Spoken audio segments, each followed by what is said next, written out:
बिस्मिल्लाहिर्रहमानिर्रहीम। अस्सलाम वालेकुम viewers, welcome to structure analysis essential. ये हमने एक बीम एनालाइज किया था इंटरनल हिंज के साथ, लेक्चर नंबर 13, जो कि आपको मेरे बेसिक स्ट्रक्चर एनालिसिस के प्लेलिस्ट में मिल जाएगा। तो इसमें हमने ग्लोबल रिएक्शन मैनुअली इसको सॉल्व किया था और ग्लोबल रिएक्शन फाइंड आउट किए थे वीडियो नंबर 13 में। ठीक है। हम आज इसको ई टैब में जो है वो वेरीफाई करेंगे अपने सारे रिजल्ट्स को, बेंडिंग मोमेंट और share four diagram. Bending moment share four diagram आपको मिल जाएगी लेक्चर नंबर 14 में। ठीक है, लेक्चर नंबर 14 में ये पूरा एनालिसिस हमने किया था इसका, और आखिर में हमने एंड में शेयर फोर्स और बेंडिंग मोमेंट डायग्राम ड्रॉ की थी।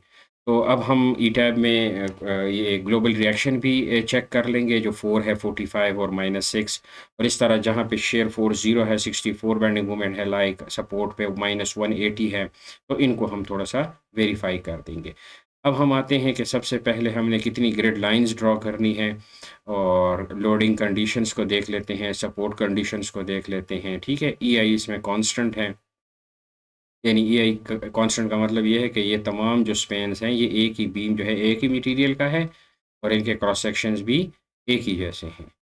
तो हमारे पास 4 ग्रिड्स लाइन आएंगी, एक यहाँ पे, एक इंटरनल हिंज है यहाँ पे, यहाँ पे एक ग्रिड आ जाएगी यहाँ पे। तो ये टोटल जो है वो 4 ग्रिड्स हम ई टैब में ड्रॉ करेंगे, और स्पैन हमारे पास बेसिकली 3 स्पैन्स होंगे। ठीक है। अच्छा, जहाँ पे ये लोड लगा हुआ है, यहाँ पे आपने ग्रिड लाइंस नहीं ड्रॉ करनी। जहाँ पे आपके पास जॉइंट्स हैं या इंटरनल हिंजेस हैं, वहाँ पे आपने जो है वो सिर्फ ग्रिड लाइंस लगानी है। लोड को हम खुद ही 6 और 4 में डिवाइड कर देंगे। इस स्पैन को सेलेक्ट करके 6 और 4 पे 5 के को लोड लगा देंगे। अच्छा, बी रिमेंबर कि यहाँ पे हमारे पास एक पॉइंट मूवमेंट भी लगा हुआ है। ठीक है। इसको किस तरह किस डायरेक्शन में लगाएंगे, या जॉइंट मूवमेंट कैसे लगाएंगे, इंटरनल हिंज, तो इसमें इस वीडियो में ये एक दो चीज़ें नई आपके सामने आ जाएंगी। तो चलते हैं ई टैब पे। यहाँ पे हमारे पास जैसे आप ई टैब ओपन करेंगे, तो फाइल में जाएं और न्यू प्रोजेक्ट्स को ओपन करें, तो ये आ जाएगा। यहाँ पे आपने यूएस कस्टमरी यूनिट सेलेक्ट करने हैं, क्योंकि हमारा जो लेंस है वो फुट में है और लोड पाउंड वगैरह में है। ठीक है। तो इसको ओके कर दें। अब यहाँ पे वो कहता है number of grids in x direction, तो वो 4 है। वाई में हम 1 दे देंगे, क्योंकि हमें वाई में ज़रूरत नहीं है। Number of spacing in x direction, तो यहाँ पे आप देखें आपके पास 3 स्पेसिंग 3 स्पैन्स में, अगर जो ज़्यादा वो वाले हैं वो 2 हैं, यानी 10 फीट 10 फीट के, तो हम एक को फिर मॉडिफाई कर लेंगे, 12 को हम मॉडिफाई कर लेंगे। तो फ़िलहाल हम यहाँ पे 10 फीट दे देंगे, और फिर बाद में लास्ट वाले ग्रिड को मॉडिफाई कर देंगे। अच्छा, नंबर ऑफ़ स्टोरीज़ हमें इतनी ज़्यादा नहीं चाहिए, हम सिंपल बीम कर रहे हैं। ये हाइट हमारे कोई काम की नहीं है, क्योंकि हमने कोई कॉलम वगैरह तो लगाना नहीं है, डायरेक्ट बीम को सपोर्ट प्रोवाइड करने हैं। तो ये आपके पास कुछ ओपन्स हो जाएंगी विंडोज़, दो इनिशियली 2 विंडोज़ ओपन होती हैं। इसमें से एक विंडोज़ को आप ऑफ़ कर देंगे, और यहाँ पे आके एलिवेशन में आके आपने 1 सेलेक्ट कर देना है। ठीक है। यहाँ एलिवेशन में आके आपने ये 1 सेलेक्ट कर देना। ठीक है, ये है। अच्छा, बाज़ वक़्त ये टूल बार्स मिस होते हैं या नहीं होते, या आपको ये चीज़ें नहीं चाहिए, आप अपने उस तो ऑप्शंस में आएँ और यहाँ पे कस्टमाइज़ टूल बार्स कर दें। ठीक है। तो ये कुछ एडिट की हैं, आप यहाँ पे थोड़ा-सा नज़र रखें। कुछ मैं करूँगा तो यहाँ से कुछ चीज़ गायब हो गई है। ठीक है, ठीक है? यहाँ से आप यहाँ पे कुछ आ गया है। तो इस तरह आप ये कस्टमाइज़ टूल बार्स को यूज़ कर सकते हैं। तो आपने एलिवेशन में आके एलिवेशन 1 सेलेक्ट कर लिया है। अब ये स्पैन हमारे पास 10 का है, ये वाला भी 10 का है, ये 10 का है, लेकिन रियल में हमारे पास जो हमारे प्रॉब्लम का जो स्पेसिंग है, ये 12 फीट है। तो हम इसको मॉडिफाई करेंगे, ऐड मॉडिफाई ग्रिड सिस्टम में जाएँ, यहाँ पे मॉडिफाई शो ग्रिड सिस्टम यहाँ कर दें। ठीक है। यहाँ पे आपने 2 तरीकों से दे सकते हैं, एज़ ए एक्युमुलेटिव भी दे सकते हैं, और एज़ ए ग्रिड स्पेसिंग भी दे सकते हैं। तो यहाँ पे आपने थोड़ी-सी नज़र रखनी है, ये CD थोड़ा-सा दूर हो जाएगा। जब हम इसको क्लिक करेंगे, यहाँ पे 12 दे देंगे, यानी पहली स्पेन हमारी 10। ठीक है, जो कि ये वाली है। ये 10 आपको ये वाली AB का शो कर रहा है, और ये 10 है, ये बेसिकली BC शो कर रहा है, और ये 12 जो है दिस इज़ CD। ठीक है। और लास्ट में हमेशा आपका 0 आएगा, यानी ई टैब इस तरह की चीज़ों को लेता है। तो यहाँ पे ये चीज़ आ गई, ये थोड़ा-सा बड़ा हो गया। अब सबसे पहले हमने क्या ड्रॉ करना है, अ, जब हम रियल डिज़ाइनिंग करते हैं तो हम सबसे पहले डिफ़ाइन में जाके मटेरियल डिफ़ाइन करते हैं, फिर सेक्शन प्रॉपर्टी, और इस सेक्शन प्रॉपर्टी को हम ये मटेरियल असाइन करते हैं, ठीक है? और फिर हम एक एलिमेंट्स लेते हैं, उसकी लेंथ मॉडल करते हैं और उसको हम एरिया असाइन करते हैं, ठीक है? तो ये कुछ चीज़ें हैं। बहरहाल ईटैब ने कुछ फ्रेम सेक्शन में अगर आप जाएँ तो कंक्रीट बीम के कुछ और कंक्रीट कॉलम, हम ज़्यादातर ये इनिशियली आप ये यूज़ करें, बाद में हम अपने बीम भी डिफ़ाइन करेंगे जब हम बिल्डिंग के डिज़ाइंस में जाएँगे। तो मॉडिफ़ाई शो प्रॉपर्टी में आप इसको क्लिक करें तो आपके पास एक नया, ये देखें ये वो डेप्थ है जो बीम्स की विड्थ और डेप्थ है। नॉर्मली बीम की विड्थ हम 12-18 इंच बहुत कम रेयर केस में होता है, यानी आम नॉर्मल बिल्डिंग्स के लिए कह रहा हूँ, मतलब 1 स्टोरी 2 स्टोरी इस तरह, ठीक है? अ, और ये है, इसको मटेरियल असाइन है, तो इस सेक्शन को ये मटेरियल असाइन है, ये मटेरियल हम सबसे पहले डिफाइन करते हैं, ठीक है? यहाँ पे आप आते हैं और ये मटेरियल जो है 4000 पीएसआई का ये मटेरियल है। इसमें मेन चीज़ें होती हैं आपकी 150 यानी मटेरियल की डेंसिटी होती है, मॉडुलस ऑफ इलास्टिसिटी, ठीक है? और ये पॉइज़न रेशो है, ठीक है? यहाँ पे आप ये बेसिकली डिज़ाइन का डेटा है, 4000 पीएसआई आप इसको दे देंगे, ठीक है? तो ये चीज़ें हैं, मॉडिफ़ायर्स हैं, और ये आगे चीज़ें हैं, ये बहुत मतलब थोड़ी-सी कोड से समझने वाली चीज़ें हैं, ये हैं, इसमें हम बाद में आएँगे। तो ये हम अभी कंक्रीट का बीम जो है वो इसको असाइन करेंगे इसको। अब यहाँ पे बीम के लगाने के 3 तरीके, एक तो ये देखें जिसमें आपको बीम नज़र आ रहा है और बीच में एक रेड सा डॉट है, ये है क्विक ड्रॉ का। तो क्विक ड्रॉ का मतलब ये है कि ये आपने सेलेक्ट किया तो यहाँ पे एक छोटी सी विंडो ओपन हो गई। अब वो आपको कहता है जो आपने बीम डिफाइन किए हैं, यहाँ पे ये कंक्रीट बीम है, कंक्रीट कॉलम है, आप कौन इस तरह आपने और भी बहुत सारे बीम्स डिफाइन किए होंगे, ठीक है? एक रियल प्रोजेक्ट में हमें कम से कम 5, 6, 7, 8, 9, 10 तक बीम के cross section, different cross section with increment of 3 inches depth में, क्योंकि फॉर्म वर्क अवेलेबल नहीं होते, तो वो हम ड्रॉ करते हैं। यहाँ पे आप अब ये जो रेड वाला है, इसको आपने ड्रॉ कैसे करना है? यहाँ से आप कंक्रीट बीम भी ड्रॉ कर सकते हैं, लेकिन मैं यहाँ से नहीं करता। इसको मैं, ये पता नहीं कोई है एलेट बीएम का कोई बीम है, हम बाद में इसको असाइन कर देंगे ताकि आपको यहाँ से भी कुछ प्रॉपर्टी का अंदाज़ा हो। लेट सपोज अगर आपसे कोई गलती हो जाए तो फिर आप बीम को कैसे वेरीफाई कर सकते हैं, यानी कैसे ठीक कर सकते हैं। तो यहाँ पे आप क्लिक करें तो ये बीम आ गया, यहाँ पे क्लिक करें और यहाँ पे क्लिक करें, तो ये आपके पास बीम डिफरेंट आ गए, ठीक है? और एक और मेथड है, इसको यूज़ करते हैं जिसमें रेड वाला निशान नहीं है। हम क्या करते हैं, इसको सेलेक्ट कर देते हैं, डिलीट करते हैं। अब हमें बीम चाहिए इस तरह टुकड़ों में, ठीक है? लेकिन हम लगा रहे हैं एक कंप्लीट बीम, ठीक है? यहाँ पे आप जब बाहर निकलें तो राइट क्लिक करें तो इससे आपकी जान छूट जाएगी। अब ये है एक ही बीम सिंगल, लेकिन हमें तो इसको ग्रिड पे तोड़ना है, तो ये इस तरह मैंने जानबूझ के किया ताकि आपको एक कम से कम एक नई कमांड का पता लग सके। तो यहाँ पे एडिट में जाएं और एडिट फ्रेम करें, क्योंकि देखें बीम या कॉलम के एलिमेंट्स जो होते हैं ये फ्रेम मेंबर्स होते हैं, ठीक है? इसको आप डिवाइड फ्रेम कर दें, और आपने डिवाइड टू में नहीं करना, ठीक है? जहाँ पे ये विजिबल ग्रिड्स नज़र आ रही हैं हमने वहाँ पे करें। So break at intersection with visible grid line, तो यहाँ पे कर दें। तो अब इससे वही वाला बन जाएगा जो हमने क्विक ड्रॉ से ड्रॉ किया था, ठीक है? यहाँ पे आप इसको सेलेक्ट करें तो अब ये सिर्फ सेलेक्ट हुआ है, ये नहीं हुए। ये देखें, इसको मैं अनसेलेक्ट करता हूँ, ये वाला सेलेक्ट हो गया। तो ये अब इसका मतलब है कि यहाँ से ये टूट गए हैं, यानी मतलब ब्रेक हो गए हैं, ठीक है? अब हमने सबसे पहले सपोर्ट देना है, यहाँ पे रोलर सपोर्ट है, यहाँ पे रोलर सपोर्ट है। तो आप जाएँ असाइन में, जॉइंट में, रिस्ट्रेंट में, इसको रोलर सपोर्ट, ठीक है? यहाँ पे आप आएँ और यहाँ पे आप इसको हिंज सपोर्ट दे दें, ठीक है? आई थिंक कि हमारे क्वेश्चन में, हाँ, ये रोलर रोलर और ये हिंज सपोर्ट है, ठीक है? तो ये आपने इस तरह दे दे। अब हमने ये हमारा 10 फुट है, ये भी 10 फुट है, और ये हमारे पास जो है वो 12 फीट है। तो इसमें हमारे पास जो लोडिंग कंडीशंस है वो ऐसी है, यहाँ पे हमारे पास 5 है जो कि 6 फीट और 4 फीट के ऊपर लगा है, ये 10 फीट के ऊपर लगा है, और यहाँ पे हमने लोड लगाना है 3 के पर फुट एट 12 फीट। ठीक है, ये 12 फीट है, मतलब ये पॉइंट जो है this is 6 feet and this is 6 feet. तो इसको अब हम मॉडल करते हैं और ये कंडीशंस को देखते हुए, और यहाँ पे हमारे पास एक पॉइंट मूवमेंट भी है जो कि इस डायरेक्शन में है 60 के फीट। ठीक है, तो इसको कैसे करेंगे और यहाँ पे हमारे पास एक इंटरनल हिंज है, तो इसको कैसे मॉडल करेंगे, तो इसको अभी हम देखते हैं।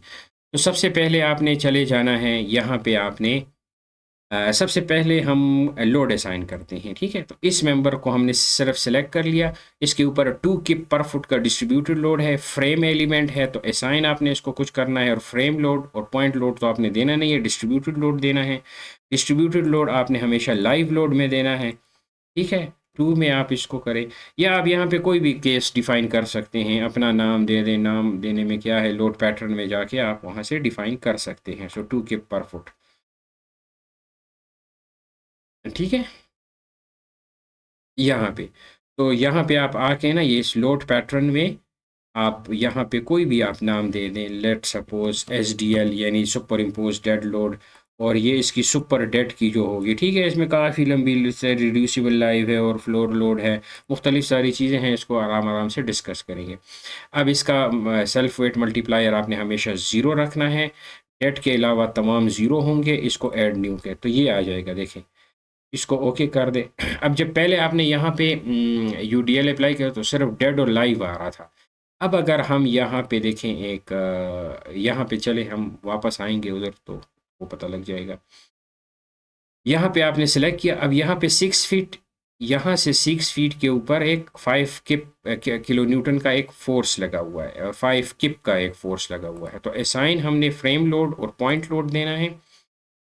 अब इसको भी आप अब देखें, ये SDL लाइव लोड के साथ SDL भी आ रहा है जो आपने डिफाइन किया था। बहरहाल हम लाइव लोड में, क्योंकि पहला लोड हमने लाइव में दिया है, अब ये भी देंगे। अब यहाँ पे फ्रेम लोड, पॉइंट लोड, अच्छा, ग्रेविटी डायरेक्शन पे हम देना है। तो अब यहाँ पे हमें थोड़ा सा 6 और 4 का कंफ्यूजन है, तो हम एब्सोल्यूट डिस्टेंस पे चले जाते हैं, और हम इसको कहते हैं कि आप बस डायरेक्ट पहले वाले को भी आप कर सकते हैं कि 6 फीट पे, देखें ये 6 फीट पे आप कितना लोड दे रहे हैं, 5 किप का लोड दे दो, तो बस डायरेक्ट ये आपका किसी भी एक को चूज करते हुए। तो अब ये 6 फीट है और ये 4 फीट है, स्केल से भी आपको नज़र आ रहा है। अब ये वाला आप सेलेक्ट करें और यहाँ पे जाएं, असाइन में फ्रेम लोड और डिस्ट्रीब्यूटेड लोड। ठीक है, डिस्ट्रीब्यूटेड लोड आपको मैंने बताया था, यूनिफॉर्मली डिस्ट्रीब्यूटेड लोड डायरेक्ट आप यहाँ से देंगे और यहाँ से ट्रिपेजॉइडल लोड देंगे। ठीक है, अच्छा, मैं ये एक कर रहा हूँ, इसमें एक गलती है जो शायद आप नोट नहीं कर रहे, जो मुझे पता है मैं जो गलती कर रहा हूँ, लेकिन मैं आपको जानबूझ के वो गलती बता रहा हूँ ताकि आप फिर कल को उस तरह गलती ना करें। अब यहाँ पे हमने एब्सोल्यूट डिस्टेंस दे देना है फ्रॉम एंड आई, ये इसका एंड आई होता है, ये एंड जे होता है। ठीक है, तो हम ऐसे कर लेंगे कि हमारे पास तो यहाँ पे है 0 पे 0 वैल्यू, और आखिर में भी 0 है, और बीच में जो 6 फीट है उसके ऊपर, यानी यहाँ पे आप इसको दे दें कि 6 फीट के ऊपर आप मुझे 3 किप पर फुट का लोड दे दो। देखें ये यूनिट लिखे हुए हैं साथ में, 3 किप पर फुट का लोड। फिर आप इसको कहते हैं कि यहाँ पे बेशक यहाँ पे आप इसको कह दें कि 1 के ऊपर आप मुझे फिर 0 दे दो। ठीक है, यानी इस तरह कि आपके पास यहाँ पे 0 है, यानी ये 0 है और ये 1 पॉइंट है। ठीक है, अच्छा, यहाँ पे अब 1 नहीं लिखेंगे, सॉरी, वो मैं रिलेटिव डिस्टेंस के हिसाब से आ रहा था, यहाँ पे आप 12 लिखेंगे। ठीक है, तो यहाँ पे हम जब 12 लिखेंगे तो वो ऐसे होगा कि 12 फीट पे आपका फिर 0 हो जाएगा। ठीक है, और ये 6 फीट पे आपका 3 के पर फुट हो। लेकिन आपको चूंकि मैं बता रहा हूं कि हम इसमें गलती कर रहे हैं तो वो गलती अब आपको भी नज़र आएगी। ये लोड इस तरह का नहीं लगेगा, ठीक है। वो कैसे? वो ऐसे देखें, ये 2 का बीच में ऐड हो गया। और वो क्यों हो गया है? क्योंकि प्रॉब्लम कहाँ पे थी? यहाँ जब हमने इसको सेलेक्ट किया, आप यहाँ पे असाइन में आए, फ्रेम लोड में आए, डिस्ट्रीब्यूटेड में आए, यहाँ पे प्रॉब्लम है। देखें, ये हमने इससे पहले जो काम हुआ था ये उसको सेव कर लेता है। जब हमने पहले वाले स्पैन के ऊपर 2 किप का लोड दिया था वो इसने सेव किया हुआ है, ठीक है, क्योंकि वो भी लाइव में था। तो आपने इसको ज़ीरो करना है। तो ये कुछ चीज़ें हैं जो आपने नोट करनी है, ठीक है। अब हम ये डिलीट एग्जिस्टिंग लोड कर देंगे, ठीक है, इसको आपने डिलीट कर देना है। फिर आपने इसको सेलेक्ट करके आप जाएंगे असाइन में और फ्रेम लोड और डिस्ट्रीब्यूटेड लोड। यहाँ पे लाइव लोड में आपका जो है वो 6 फीट के ऊपर 3 है और 12 फीट के ऊपर 0 है।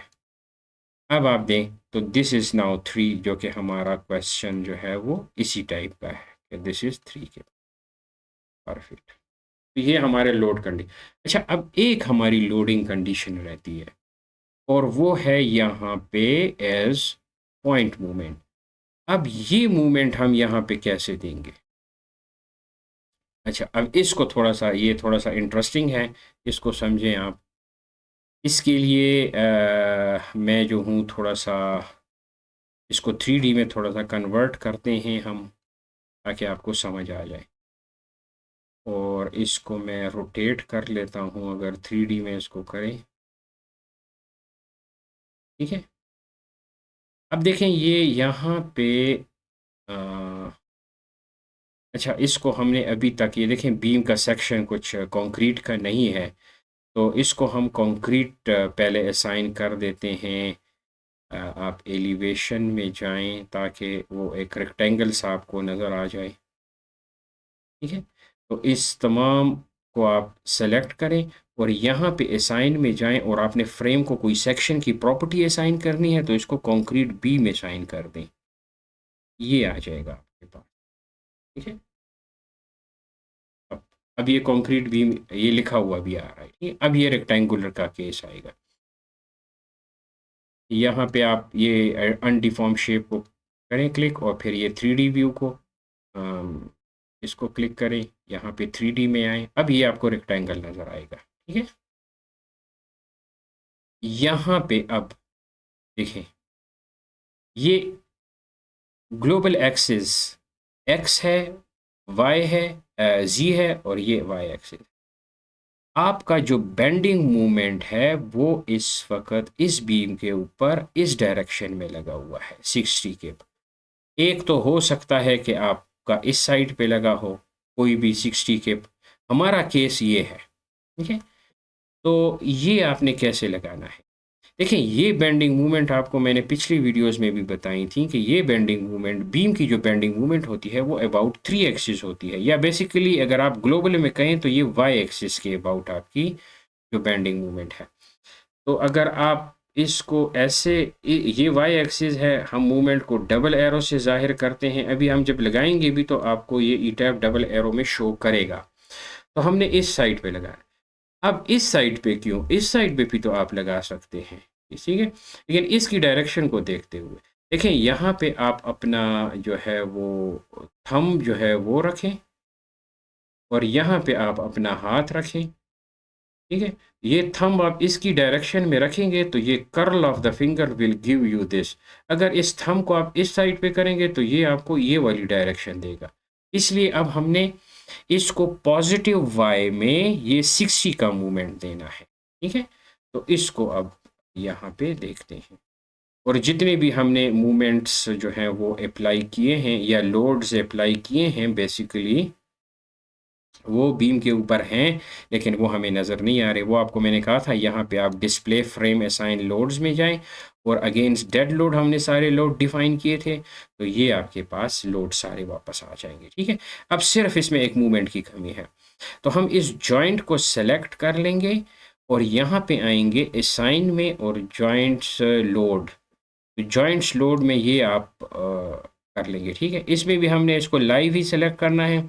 अब ये देखें एक्स वाई और जी में अगर आपने फोर्सेस देनी है तो ये आपको फोर्सेस के मूवमेंट्स यानी यूनिट्स नज़र आ रहे हैं, ठीक है। जबकि ये है कि किसी भी थ्री एक्सिस, किसी भी जॉइंट के थ्री एक्सिस पे मूवमेंट अगर आपको चाहिए, रिक्वायर्ड है, तो ये है।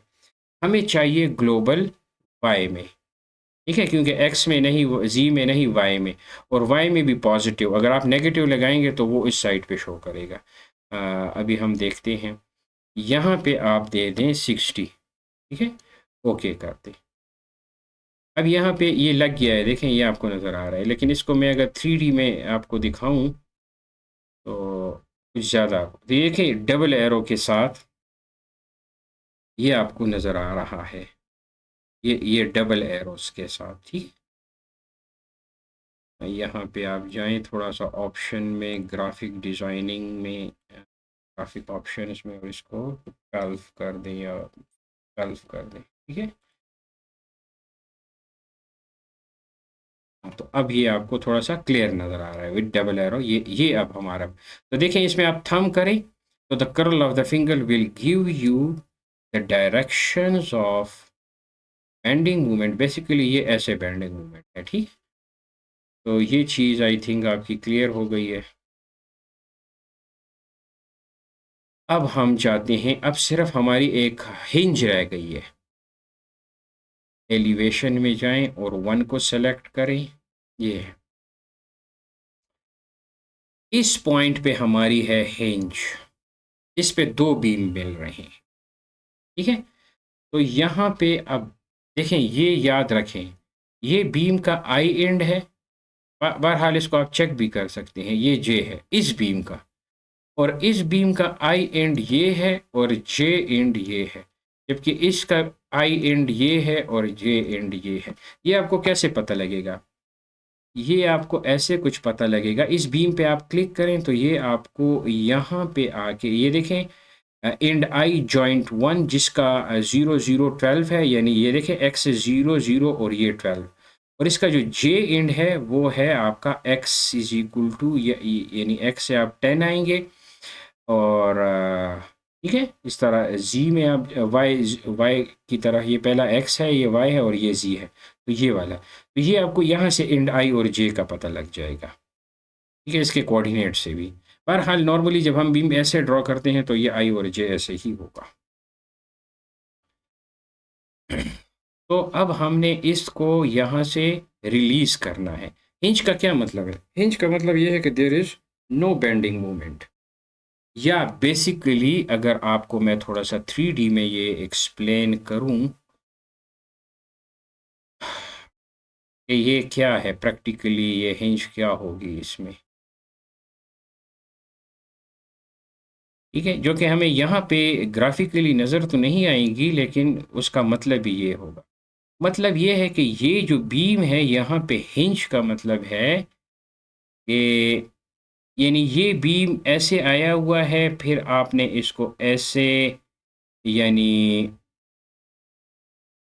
ऐसे काट के, हाँ ये वाला, यानी ये बीम ऐसे आए, और इस बीम को आपने यहाँ से इसके ऊपर रेस्ट कर दिया है, ये वाला बीम, ठीक है। This is like this one, क्योंकि ये वाला हिस्सा तो खुद सपोर्ट कर सकता है ना, तो इसको हम नीचे रखेंगे, और ये इसको हम नीचे नहीं रखेंगे। तो ये है प्रैक्टिकली, ये हिंज है आपकी। तो इसको आपने कैसे ई टैब में मॉडल करना है, हिंज यही है, ठीक है। तो अब हम आते हैं यहाँ पे, प्लेन में जाएं आप, एलिवेशन में सॉरी, और इसको ओके कर दें। यहाँ पे इसका 3D व्यू ख़त्म कर दें। अच्छा, यहाँ पे आप इस बीम को सेलेक्ट कर, इस बीम को अगर सेलेक्ट करना है तो या तो इसके जे एंड को रिलीज करें या इस बीम के आई एंड को रिलीज करें, ठीक है। तो हम इसके जे को रिलीज करते हैं, और किस में रिलीज करेंगे और कहाँ, ये ऑप्शन पड़ी है। आप जाएं, असाइन कुछ करना है, फ्रेम को कुछ असाइन करना है, यहाँ पे है रिलीज पार्शियल फिक्सिटी, इसमें आए, अब ये है मुख्तलिफ शेयर फोर्स में, अब ये सारी कॉन्सेप्चुअल चीज़ें हैं, ठीक है। यानी मॉडलिंग के जो है आपको आपका लिटरेचर ये बताएगा, आपकी नॉलेज आपको ये बताएगी, या फिज़िकल बेसिकली फ़िज़िकल जो भी फिनोमिना आपने कैप्चर करना है उसकी डिटेल ये है। तो हम M22 नहीं बल्कि M33 में इसके जे एंड को रिलीज़ करेंगे। ये देखें स्टार्ट एंड और ये है एंड, यानी स्टार्ट और एंड। आप रिलीज़ स्टार्ट से करना चाहते हैं, एंड से करना चाहते हैं, तो हम इसके जे एंड को, ये यहाँ पे आप कुछ स्टिफनेस भी प्रोवाइड कर सकते हैं। बहरहाल उसके यूनिट ये होने चाहिए, तो क्योंकि ई टैप तो स्टिफनेस पे बेस करता है, और ये रोटेशन, ये स्टिफनेस, ये इंच किप इंच पर रेडियन का मतलब क्या है कि आपको कितना मूवमेंट रिक्वायर्ड है to cause the 1 unit radian, ठीक है। तो ये बेसिकली स्टिफनेस की डेफिनेशन ही यही होती है। तो यहाँ पे आप इसको कर दें ओके, तो यहाँ पे एक पॉइंट लग जाएगा जो कि ग्रिड पे नहीं लगेगा, बट आई देखें वैसे आपको कहते हैं ना यहाँ पे हिंज होने चाहिए, बस इसका मतलब ये है कि इसके एंड जे पे लग गया है, ठीक है। तो ये सारी कंडीशंस हो गई। अब आप आए एनालाइज में और इसके सेट डिग्री ऑफ फ्रीडम को करें, 2 डिग्री को करें, ये ऐसे 2 डिग्री, ठीक है। अब हम इसको करते हैं रन। बेसिकली रन से पहले सेव करना चाहिए, लेकिन रन हमें फिर भी ऑप्शन दे देता है कि आप इसको रन से पहले सेव कर दें। तो यहाँ पे हम इसको सेव कर लेंगे, ठीक है, जहाँ पे भी आप इसको सेव करना चाहते हैं। अब बस ये थोड़ा सा टाइम लेगा, डिपेंड करता है आपके कंप्यूटर की रैम वगैरह और स्पीड पे। तो ये अब देखें यहाँ पे कुछ चीज़ें आ रही हैं, क्रिएटिंग एनालिसिस मैश। बेसिकली हमारे पास जो ये देखते हैं, ये जो सामने हमें नज़र आ रहा है, this is an object base model, ठीक है। इसकी जो बैक जो है, जो सैप का जो फायर इंजन है, सैप का जो फायर है, फायर इंजन, या बेसिकली इसका जो ब्लैक बॉक्स है जिसमें ये कैलकुलेशन करता है, वो इसको डिस्क्रिटाइज करता है, तोड़ता है, ठीक है, मुख्तलिफ उसमें, और हर जॉइंट्स पे फाइंड आउट करता है और फिर आपको स्टेशंस पे रिपोर्ट करता है। तो आई थिंक ये देखिए अब क्रिएटिंग एनालिसिस मैश, ठीक है। और फिर वापस जो ये हमें रिजल्ट देता है, ये वो बेसिकली ऑब्जेक्ट बेस के ऊपर हमें रिजल्ट देता है। तो ये कुछ रन नहीं हुआ, इसको दोबारा या शायद ये कर रहा है, हाँ कर रहा है, ठीक है।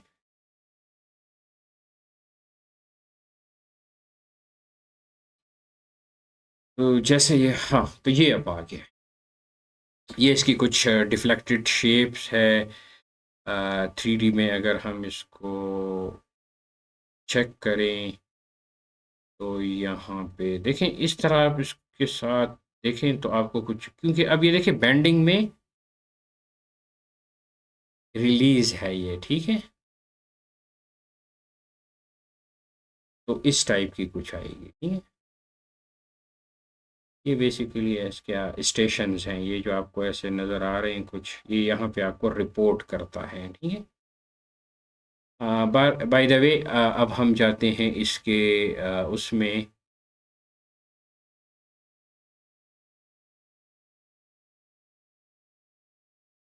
पहले सपोर्ट रिएक्शन चेक करते हैं। तो यहाँ पे हम अपने वो देख लेते हैं, यहाँ 4 आया था, 45 और -6, ठीक है। तो हम सबसे पहले यहाँ पे जाते हैं सपोर्ट रिएक्शंस, और लाइव लोड की वजह से हमने अक्सर यहाँ पे आप डेड या कोई और सेलेक्ट कर लेते हैं, तो फिर आप कहते हैं हमारे आंसर नहीं मैच होते। बहरहाल दिस, तो ये देखें ये आपके पास है 4, 45 अपवर्ड है दोनों, और ये डाउनवर्ड है आपके पास, और इसकी वैल्यू है 6, ठीक है। तो ये चीज़ तो हो गई वेरीफाई। अब चलते हैं कुछ बेंडिंग मूवमेंट की तरफ। तो बेंडिंग मूवमेंट आप लाइव लोड M33 हम चेक करते हैं, ये इस पे हम डिस्कशन कर चुके हैं। अच्छा, वैल्यूज़ नहीं आई, तो वैल्यूज़ लाने के लिए आप ये वाला सेलेक्ट कर लें, show values at contour station on diagram, ठीक है। तो ये देखें, आपको मैंने कहा था ना कि जहाँ पे एक 64 आ रहा है, यहाँ पे हमारे पास कुछ 64 आ रहा है, जहाँ पे शेयर ज़ीरो है, और यहाँ सपोर्ट पे -180 और बकाया ज़ीरो, और यहाँ पे ये देखें कर्व सी बन रही है, तो यहाँ पे हमारे पास भी कुछ ऐसी कर्व बन रही है। आप यहाँ पे जाएं ऑप्शंस में और इसको मूवमेंट ऑन, हाँ ये है, तो ये पॉजिटिव और इस तरह की ये अब नेगेटिव मूवमेंट आ रही है, ठीक है, जो कि हमारे उससे ऐसे मैच कर रही है, ठीक है। अब यहाँ पे कुछ इस बीम को आप क्लिक करें कि ये 64 बेसिकली है कहाँ पे, तो ये आपको बताएगा कि देखें ये V2 और M3 है। ये जो आपको ग्रीन सी लाइन नज़र आ रही है यहाँ पे, इसको आप मूव कर सकते हैं, ठीक है। तो ये देखें आपको बता रहा है कि यहाँ पे ये 64 है, जहाँ पे आपका अ, ये आपके 4 रिएक्शंस आ गए हैं, यहाँ पे ये 16 है, ठीक है। इंटरनल हिंज में वैसे हमने भी जो इंटरनल हिंज पे थी वो हमने भी 16 ही निकाला था इंटरनल हिंज पे, यहाँ पे आपका ये अगर आप इसकी कैलकुलेशन को देख लें तो ये हमने 16 इंटरनल हिंज पे निकाला था, ठीक है, अपवर्ड की डायरेक्शन में, जो कि आपको ये वाला मेंशन कर रहा है, क्योंकि इसकी लेंथ जो है वो 10 फीट है। इसको आप थोड़ा सा मूव कर सकते हैं, ठीक है। तो ये आपको देखें बता रहा है कि जहाँ पे आपका शेयर फोर्स ज़ीरो है, round about this is zero, तो 63 है एग्जैक्ट, आप इसको ज़ीरो करेंगे तो ये आपको 64 दे देगा, ठीक है। So this is what is the, ये हमारा तकरीबन तमाम जो चीज़ें हैं वो वेरीफाई हो गई है। So thanks for watching my video. अल्लाह हाफिज़।